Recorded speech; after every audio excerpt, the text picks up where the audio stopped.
Welcome to the Nurse Shark Academy Show, a Baxter Professional Services production. Welcome to the Nurse Shark Academy Show, where we're experts in nursing and experts in business. I'm Tina Baxter, your host. The Nurse Shark Academy Show highlights nurse business owners and others in the healthcare field who promote entrepreneurship. We interview nurse leaders and encourage them to tell their story.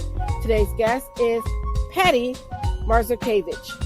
And today's episode, how one nurse who followed in her mother's footsteps fell in love with nursing. Tired of feeling trapped in a job that no longer fulfills you? Is your nursing job no longer the fun-filled adventure you imagined? Find your passion again through nurse entrepreneurship. Step out into the light and come feel the sun. Join the Nurse Shark Academy today at thenurssharkacademy.biz and come feel the sun. Hi, and welcome to the Nurse Shark Academy Show. I'm Tina Baxter, your host. The Nurse Shark Academy Show interviews nurse business owners and invites them to tell their story. Today's guest is Patti Mazurkiewicz. She is with Angel Nurse Consulting. Welcome to the show, Patti. Thank you. Thanks for having me. Okay, and please, Patti, tell me a little bit about yourself. And as always, the first question is, how did you become a nurse? Sure. So my name is Patti Mazurkiewicz. You did a great job pronouncing my name. That's always a struggle right to begin with. It doesn't sound anything like it looks. So you did a great job on that. I'm out of Billings, Montana. I'm from Montana, small town in the middle of Montana. So Billings is the biggest city in Montana, but it's pretty small compared to where you're from, and probably most of your listeners. Montana's pretty rural, and so that's where I'm at. I got into nursing. I didn't ever really think I would be a nurse. My mom was a nurse for over 40 years. She was an emergency room nurse in that same small town. And I remember as a little girl watching her get ready for work, starching and ironing her nurse's hat and getting her uniform on. And I just remember she was always so proud of her career as a nurse. And I just, those were really special moments. I just really, I was proud of her too. And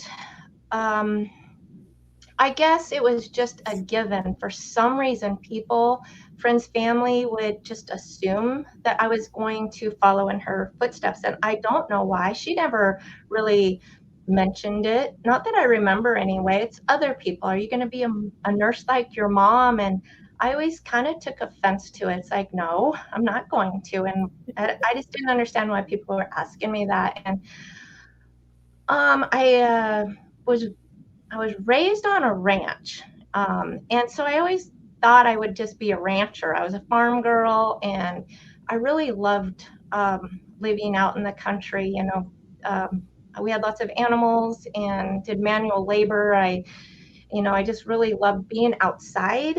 It was just a beautiful area, mountains and lots of wildlife, and it was just a beautiful place. And that's where I thought I would be. But it didn't turn out that way. And so when it came time to, you grow up and you have to make that decision, I didn't know what I wanted to do. And so I took some tests and they appointed me in the nursing direction. But I really didn't want to, as I got older and my mom got older, I'd see her come home from work and she would be tired and kind of grumpy, and I'd be like, I don't want anything to do with that type of career. But I just couldn't find anything else I wanted to try. And so I kind of jumped into it. Hopefully I would like it. I just didn't know if I like it. And so I kind of did a jump of faith into college and ended up loving it. So that I was lucky. It's like I came out of school and I went to that same hospital as my mom was. We actually worked together for a while before she retired. And I just loved it. So that was very fortunate. And the hospital, just to give you a little background too, very small. at that time, it was before critical nursing or critical hospitals, critical care hospitals were in place. So at that time, we maybe had 30, 35 beds, acute care, and then we had an ICU that had like 6 or 7, an OB department that would take maybe 5.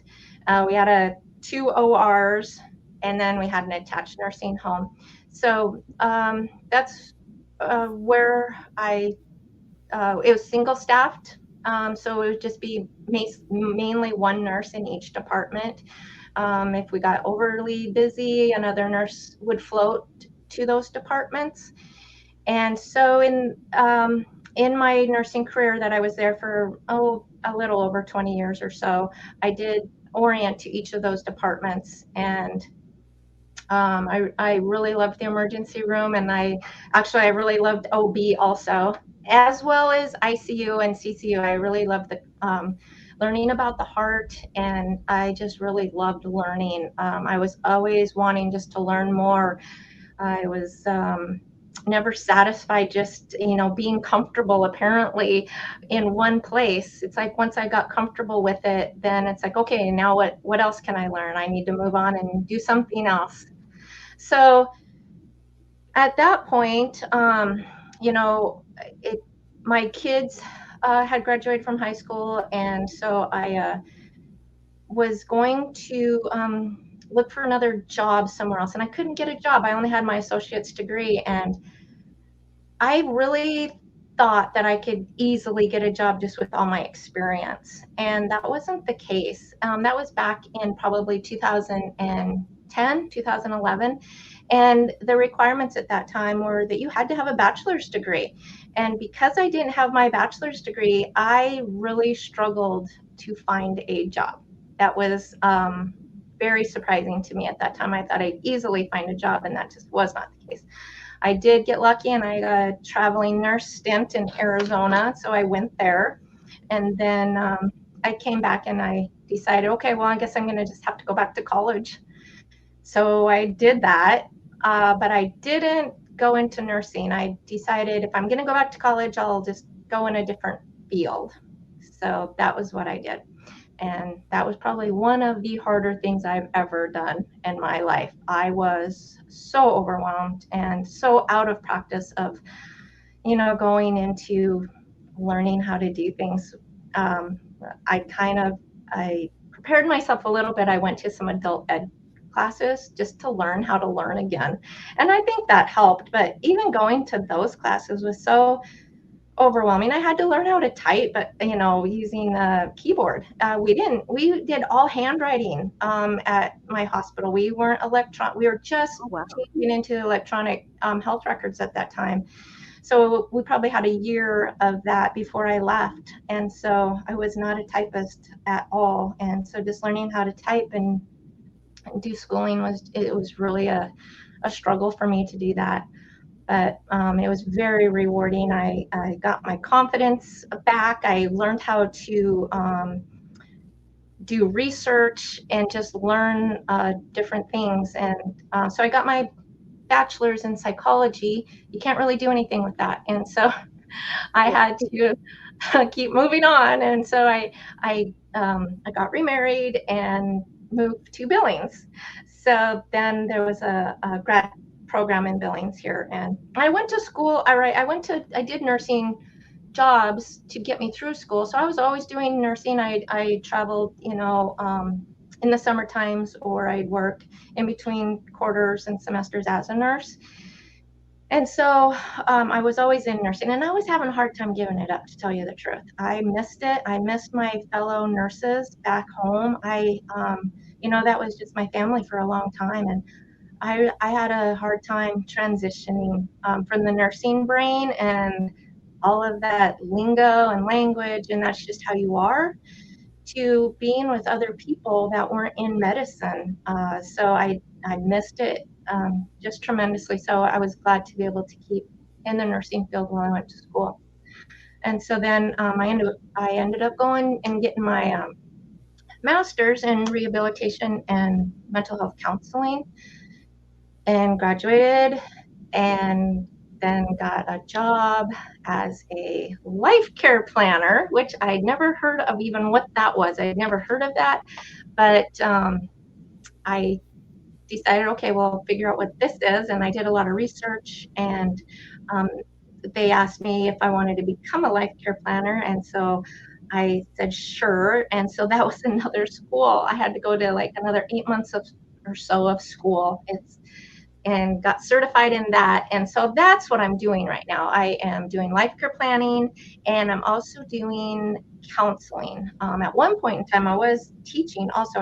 I had 3 jobs at once for a while, and that just got to be too much. And so now I do have 2 jobs. I do the counseling and life care planning. So that's where I'm at. That's interesting that you transitioned from nursing to another helping profession. And in the back of my mind, I was thinking, well, gee, you could have been a psychiatric nurse practitioner. And it might have been easier because you could have stayed in the field, but so. But I didn't know if there was programs were available when you went back to school either. So, because some of them are relatively newer. Right, and I guess I just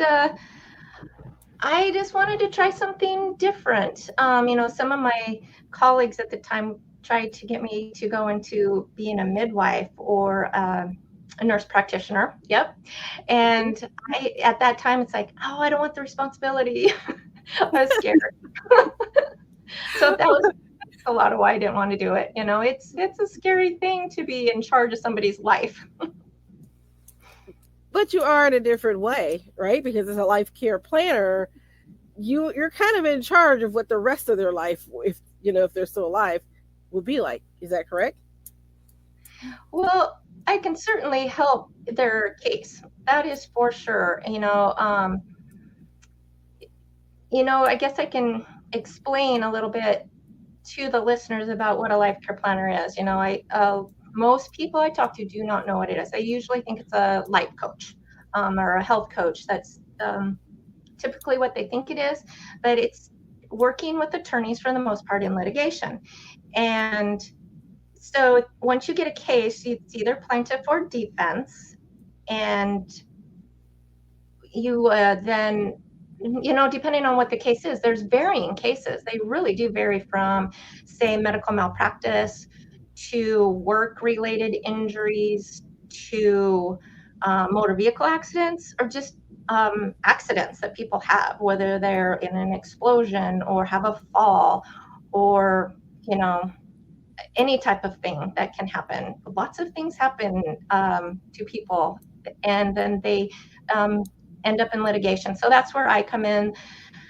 So the attorney and I then would talk about the case, and once you decide what it's about, and then they give you the records after, you do all the HIPAA and all that confidentiality stuff, and just get voluminous records, medical records galore. And so you just read through those, and you come up, you just start gathering data. And so as a nurse life care planner, though, I do use the nursing process in that. So, I'm doing my assessment through reading the records, and you come to, an analysis. You have to be very non-biased and non-judgmental, just really get the facts and just look at it as data. Don't come up to any, conclusions as to this, what should have been, what shouldn't have been. It's just the facts. It's just what it is. And so that's how I really go into these cases. And again, whether they're plaintiff or defense, it doesn't matter. We do the same thing. And so then you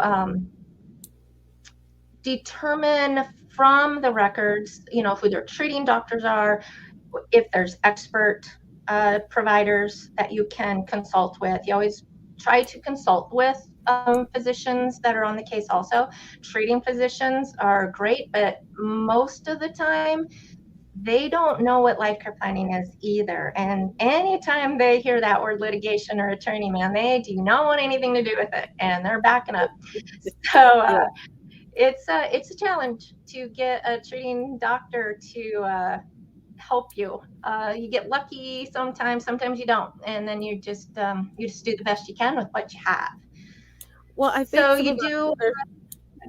I was just going to say, I think so our listeners need to understand that when you're dealing with a case, as myself as a nurse practitioner, and you are in an area, you're the treating provider, you're friends with the person that may be being sued. You go to dinner with them, you see them in the hospital. So sometimes it's a little bit harder for you to come after someone and talk about the standard of care breaches that may or may not be present. And so it can be a little bit difficult. And so I can understand why the treating provider may be hesitant, because in the back of their mind, they're always thinking, what if I made a mistake? What if I contributed? What if, and so you worry about that. So I want our listeners to hear that providers are human, and that we try to do the best we can.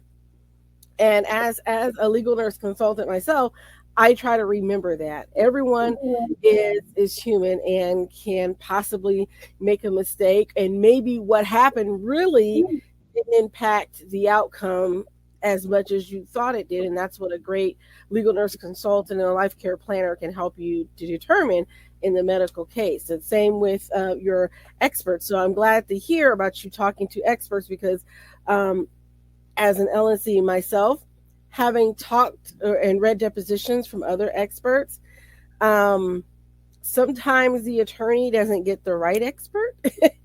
And so they may get a family practice. I do a lot of nursing litigation. They may get a family practice provider to say, well, this is the standard of care that would be da da da da. And they're ones who are maybe in the hospital and rounding on patients, but they're not medical directors at a nursing home. So they don't know the difference between acute care and nursing home care. And so I think that's also important as well. And so kind of walk us through a typical case. Give us a good case example of what you would do as a life care planner to help with the case.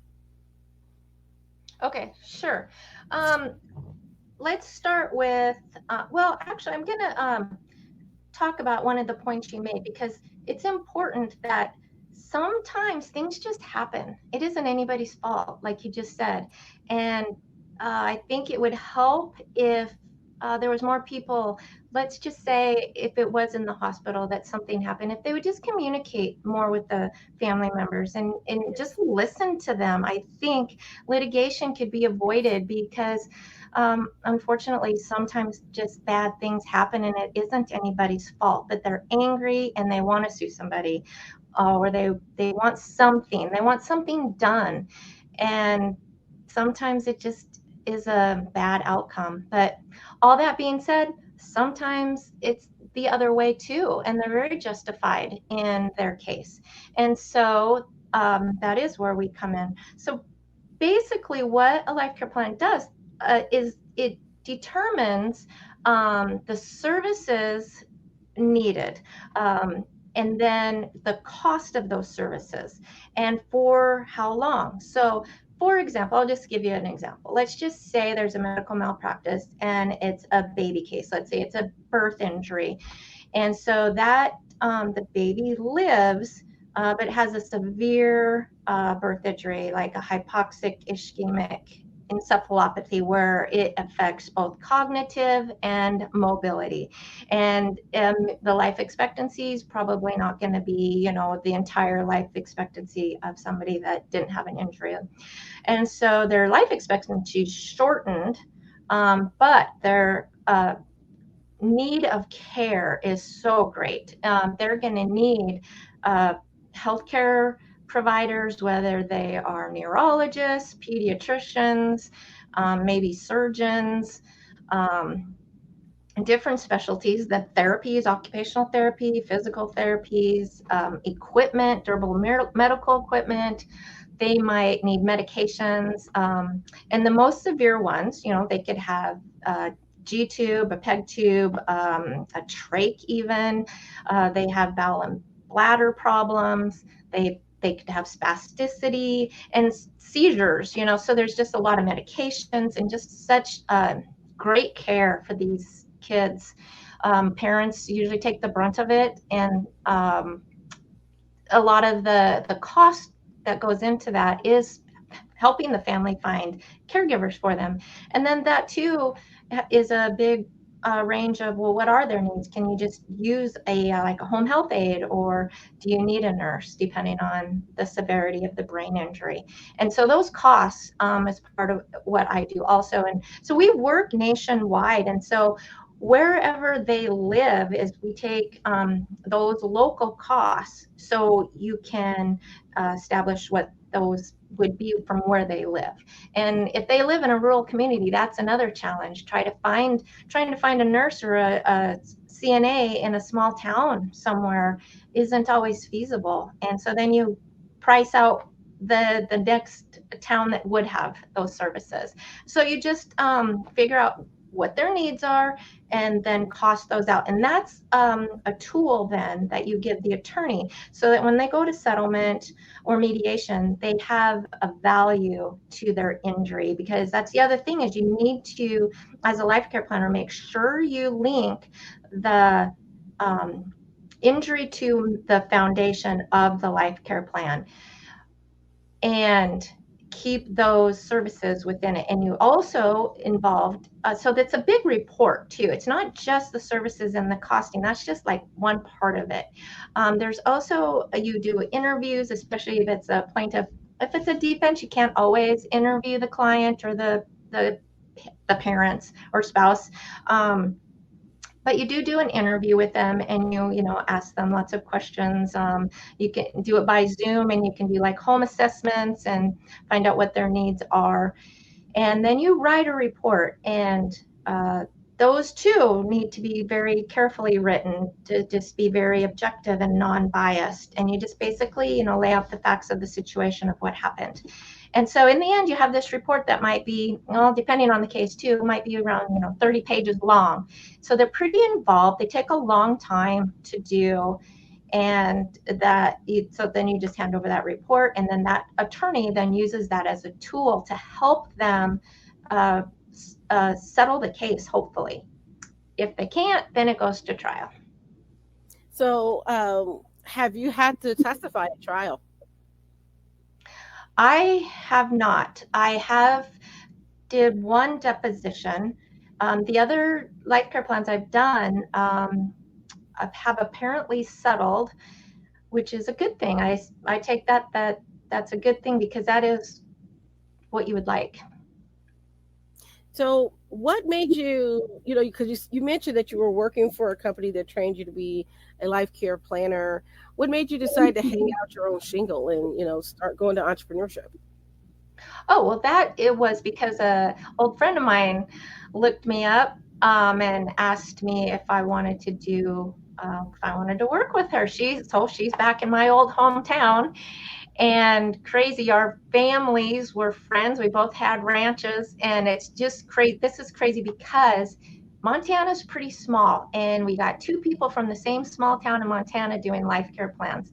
And that's just very rare. There's very few of us in Montana that even do life care planning. And here we got two of us nurses that are from the same community. And so she reached out to me. She did not know I was doing life care planning until we met at a nurse life care planning convention, and we met up there again.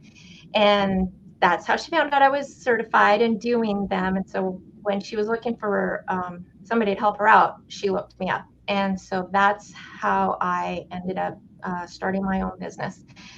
And because she wanted me to subcontract for her, so that's what I did. And that's how I ended up getting into the business. So what were some of your biggest hurdles as going from working for someone and then becoming an entrepreneur? What are some of the biggest hurdles you faced? Well, I had no idea how to be a business person. I've never taken any classes in business. I've never been any interest. I had zero interest in having my own business. It terrified me. I just said, I don't want to do this. And she says, well, you have to. If you want to work with me, you have to. And I really wanted to work with her. So I bit the bullet, and she had a person on her team that helped me. And that's how I did it. Between her and her other person, they just gave me step by step. This is what you do, first step, and then you do this. In one of them, you have to come up with a name, and then you get it licensed through the state, and then you go get a bank account in your business name, and then you get a business number, and then get an accountant, and on and on and on. All the things that a lot of nurses don't know what to do because we've never done business before, right? And starting a new business can be daunting, but I want our listeners to hear because it can be done. And I think that's important, which is why we started the Nurse Shark Academy for that very reason, because so many nurses are like you and were like me that were like never wanted to be in business in the first place. And, but once you experienced it, you found out one, hey, I can do this, and two, I think it's kind of fun, right? Oh, absolutely. I would never go back to doing anything else because uh, I'm my own boss now. You always hear that. Don't you want to be your own boss? Well, I never really wanted to be my own boss. I thought I was going to be at that little town hospital my whole life. I truly thought that that's where I was going to die. And that was not the case. And so I would never, ever want to go back there. I love working for myself. I love working with my friend. We have a great working relationship. And so the rewards are just so amazing. I can just work when I want to, and I don't have anybody micromanaging me. I know it needs to be done, and so I just do it, and it's not a big deal, and it's the stress level is just so much less. And I get a lot of pride out of it, that I'm actually doing this. I never thought I would do this, and now that I'm doing it, it's it's just something new that I've done. It's given me a lot of opportunities to do things like for one, I learned how to write. I wasn't ever, a writer. I was a decent writer, but you have to be a really good writer to write these reports that go to litigation. You have to have everything just so. You have to have the facts down right, and you have to be able to write so your audience is interested in reading them, and so that it makes sense, so it's logical, that it's not too technical. And so in that, then I was able to have enough confidence, I guess, to write a couple of articles for the Journal of Nurse Life Care Planning.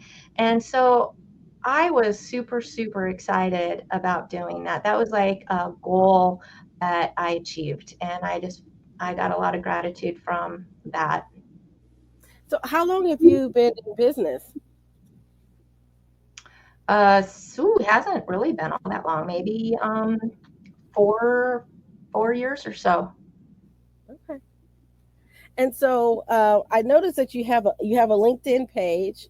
You don't yet have a website, that I understand. But how would any of our listeners get a hold of you if they had more questions about life care planning or a referral for you? Well, I'm also on Alignable. And then I have my email is angelnurseconsult@gmail.com. And then my work phone is 406-366-4315. All right. And so again, that's a 406-366-4315 with Angel Nurse Consulting. Now, our last question that we always ask, if you had one piece of advice for a budding entrepreneur, what would it be? Do not let fear hold you back. Just keep moving forward, have no regrets. Uh, Find people to help you, that you don't have to do this alone. It's a daunting task, especially if it's all new to you, if it's so foreign. You don't have to do it alone. I would not have been able to do this alone. I needed other people to help me, and just have confidence that I can do this. And yeah, don't let fear hold you back. Well, you heard it here. Don't let fear hold you back. I think that's a wonderful advice. and also find somebody to help you. Again, that's why we have the Nurse Shark Academy, so that you don't feel like you're in business alone. You do have people supporting you and surrounding you, so we do business in community. I want to thank you for showing up, Patty, and for sharing with us, all the way from Montana. I'm from Indiana, so we're a little bit bigger, but not much. um, and so I do appreciate that. So this ends our show today. I want to thank Patty for being here. Don't forget to like and subscribe if you're watching this on our YouTube channel. If you're listening to us through Podbean or wherever you get your podcast, don't forget to leave us a comment and a like. And I appreciate you tuning in to the Nurse Shark Academy show. I'm Tina Baxter, your host, and we'll see you next time.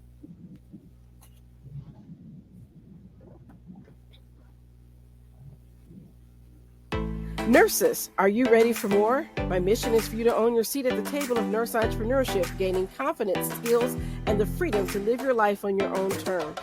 Assisting you in achieving your goals through tailored advice, continuous learning, and a collaborative approach is at the heart of everything I do. Stop being eaten alive. Come feel the sun. Be a nurse shark. Thank you for listening to the Nurse Shark Academy show wherever you get your podcasts or watching us on YouTube. Don't forget to like and subscribe, and don't forget to hit the notification bell so that you'll know when all of our episodes come out. If you want further information, you can contact us on the NurseSharkAcademy.biz.